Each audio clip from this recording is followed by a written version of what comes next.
A very good evening, welcome to my channel general shorts. तो आज हम discuss करने जा रहे हैं biotechnology and applications class 12th PGT biology EMRS 2 के लिए important topic that is DNA fingerprintings. क्योंकि इस पोर्शन से बहुत इंपॉर्टेंट क्वेश्चन बनते हैं और जो भी इंपॉर्टेंट कीवर्ड्स होते हैं, इंपॉर्टेंट टॉपिक्स होते हैं, मैं वही टॉपिक्स को डिस्कस करती हूँ विच आप जो एग्जामिनर फोकस करता है पेपर के लिए। तो so please you go through it. उसके बाद जितने भी मेरे वन वर्ड के जितने भी मैं अपने वन लाइन जो शेयर कर रही हूँ, चाहे मेरे पोस्ट में you can go through and मेरे शॉर्ट फीड में, please you go through it. And जो इंपॉर्टेंट जितने भी इंपॉर्टेंट टॉपिक्स हो सकते हैं उनसे रिलेटेड जो इंपॉर्टेंट कीवर्ड्स है पूछे जाते हैं पेपर के अंदर, वो मैंने सब अपने पोस्ट में मैं डेली शेयर करती हूँ, one linear question and shorts. Please आप उसको ज़रूर देखें। तो चलिए हम जल्दी डिस्कस कर लेते हैं DNA फिंगरप्रिंटिंग्स। तो DNA फिंगरप्रिंटिंग से जितने भी इंपॉर्टेंट क्वेश्चन या जितने भी इंपॉर्टेंट कीवर्ड्स हैं वो सब हम डिस्कस करेंगे इस वीडियो में। सबसे पहले समझ लेते हैं कि DNA फिंगरप्रिंटिंग जो है बायोटेक्नोलॉजी का बहुत इंपॉर्टेंट पार्ट है। DNA फिंगरप्रिंटिंग क्या होता है, इसको हम DNA प्रोफाइलिंग भी कहते हैं, क्योंकि इसमें DNA वगैरह प्रोफाइल किया जाता है। हर किसी का DNA क्या होता है, अलग अलग होता है। तो उसके बेसिस पे क्या होता है, इसको हम DNA फिंगरप्रिंटिंग, DNA की प्रोफाइलिंग की जाती है, तो इसको DNA प्रोफाइलिंग भी कहते हैं हम इसको। टेक्निक्स फर्स्ट डेवलप बाय किसको सबसे पहले किसने डेवलप किया था, एलेक्स जेफरीज इन 1984 में। तो एलेक्स जेफरी ने 1984 में इसको सबसे पहले डेवलप किया था DNA फिंगरप्रिंटिंग्स को। प्रिंसिपल वेरी वेरी इंपॉर्टेंट, किस प्रिंसिपल पे ये बेस्ड करता है, ये प्रिंसिपल बेस्ड करता है DNA पॉलीमॉर्फिज्म में। मीन्स डेली पॉलीमॉर्फिज्म का मतलब ये होता है कि देखिए, अगर हर इंसान का DNA कैसे अलग होता है, किस बेसिस पे अलग होता है, ये बहुत इंपॉर्टेंट होता है। क्यों मेरा DNA जो होता है वो दूसरे पर्सन से अलग है, तो उस कैसे किस बेसिस पे वो अलग होता है DNA fragment, basis of this DNA polymorphism means variation in DNA sequence in every individual. हर एक इंडिविजुअल का जो DNA सीक्वेंस होता है वो अलग अलग होता है। इसके बेसिस पे ही हम बता सकते हैं कि इसका DNA अलग है, मेरा DNA अलग है, कि उसमें DNA सीक्वेंस अलग अलग होते हैं। Second thing, VNTR variable, full form VNTR वेरियल नंबर टेंडेंट रिपीट्स। DNA के वो सीक्वेंस होते हैं, कितनी टाइम कोई सीक्वेंस रिपीट कर रहा है। हो सकता है मेरे पे कोई सीक्वेंस 5 टाइम रिपीट कर रहा है, दूसरे पर्सन में वही सीक्वेंस 3 टाइम रिपीट कर रहा है। तो उस बेसिस पे ही हमारा DNA को हम सेग्रीगेट करते हैं, डिफ्रेंशिएट करते हैं कि वो उसका DNA वो मेरा DNA है। तो DNA को अगर कैसे एक DNA दूसरे DNA से अलग होता है, on the basis of VNTR variable number of tandem repeats. तो इसके बेसिस पे किसी के अंदर ये VNTR क्या होते हैं, जो हमारे DNA सीक्वेंस जो रिपीट होते हैं बार बार, तो उसको हम बोलते हैं VNTR। तो बेसिकली ये क्या होता है, इन्हीं के बेसिस पे ही हम डिफ्रेंशिएट करते हैं कि इसमें ये कितनी बार रिपीट हो रहा है किसी पर्सन में। अगर मेरे अंदर ये 5 बार रिपीट हो रहा है, हो सकता है दूसरे पर्सन में 4 बार रिपीट हो रहा है। तो इस तरीके से मेरा DNA उस DNA से अलग होता है। तो DNA कैसे किसके बेसिस पे अलग होता है, DNA किस प्रिंसिपल पे वर्क करता है, that is DNA polymorphisms, that means variation in DNA sequence and in every individuals। तो वो क्या होता है, वो जो DNA सीक्वेंस क्या कहलाता है, VNTR variable number of tandem repeats, कितनी बार रिपीट हो रहा है वो सीक्वेंस, न्यूक्लियोटाइड सीक्वेंस, तो वही होता है उसका DNA। उसके बाद उसके बाद STR short tandem repeats. Short tandem repeat क्या, छोटे छोटे छोटे बेस पेयर्स होते हैं, कितनी बार वो रिपीट हो रहे हैं। तो ये दोनों सेम ही चीज़ है कि इसके बेसिस पे ही हर किसी का DNA अलग अलग होता है, कि कितनी बार वो रिपीट हो रहा है वो सीक्वेंस। एक पर्सन में हो सकता है 5 बार रिपीट हो रहा है, हो सकता है दूसरे पर्सन में 3 बार रिपीट हो रहा है।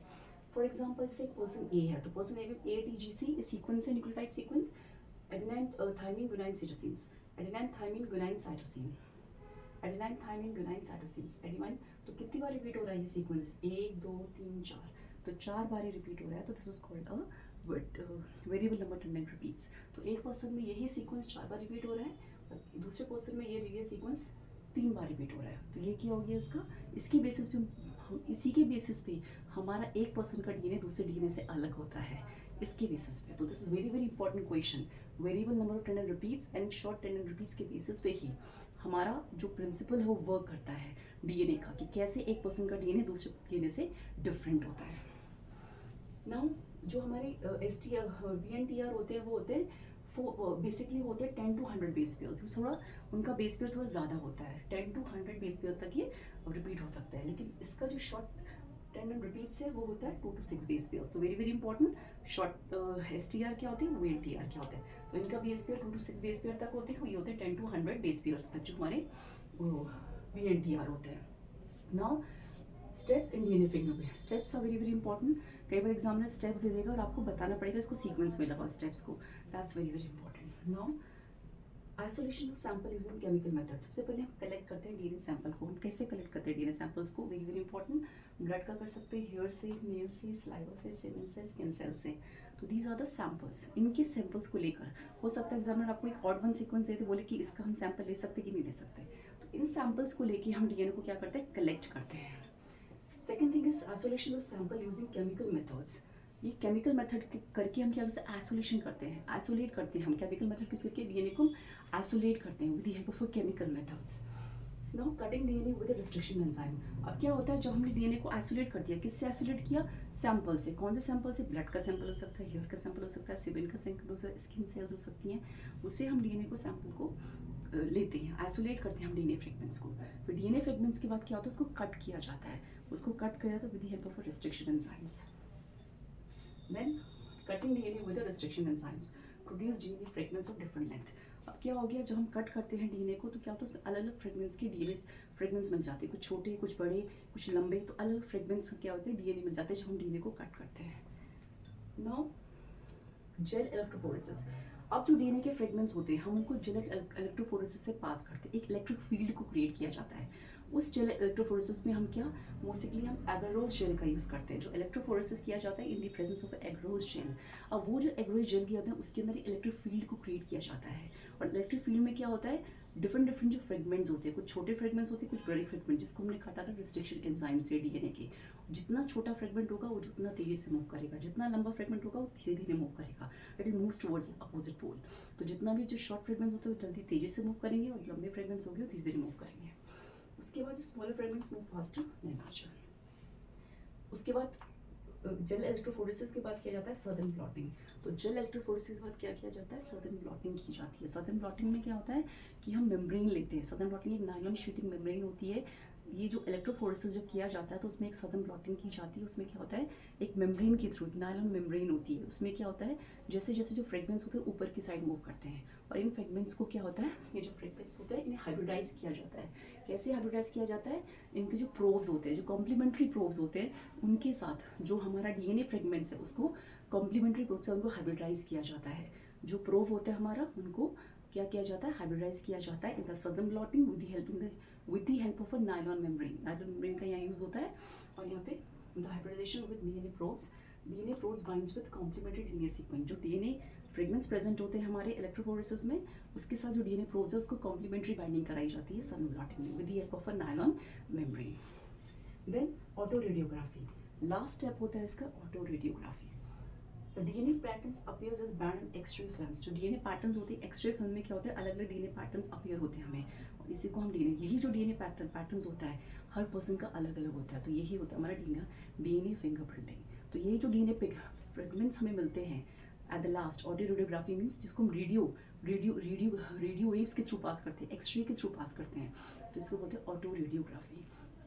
ठीक है, पैटर्न डीएनए फिंगरप्रिंट। तो इसे जो पैटर्न हमें मिलता है यहाँ पे एक्स-रे फिल्म में, वही होता है डीएनए फिंगरप्रिंटिंग्स। उसी को हम डीएनए फ्रेगमेंट्स का यूज़ करते हैं। नाउ इसका एप्लीकेशंस एक बार फिर से समझ लेते हैं जो स्टेप्स इन्वॉल्व फिंगरप्रिंटिंग्स में। One is the collection of DNA sample, second is isolation of sample using chemical methods, cutting DNA with restriction enzymes produce DNA fragments of different lengths, gel electrophoresis, smaller fragments will move faster than larger, southern blotting, उसके बाद last में auto radiography. तो these are the steps of DNA fingerprintings. अब DNA fingerprinting की application क्या क्या होती हैं, तभी यूज इन मैटरनिटी टेस्ट में इसका यूज़ होता है। या हम अगर हमें इवोल्यूशन रिलेशनशिप्स को देखना है, जानना है कि इसका क्या इवोल्यूशन रिलेशनशिप्स हैं, इसके एंसेस्टर रिलेशनशिप क्या है किसी भी स्पीशीज़ का, उसको डिटेक्ट करने में मदद करता है। क्रिमिनल रिकॉर्ड्स को, क्रिमिनल को ढूंढने में मदद करता है। हमें किसी को पता लगाना है, कोई डिजीज़ को पता लगाना है मदर की वूम में, तो उसके लिए हम डीएनए फिंगरप्रिंटिंग का यूज़ कर सकते हैं। तो these are the very important applications of DNA फिंगरप्रिंटिंग्स।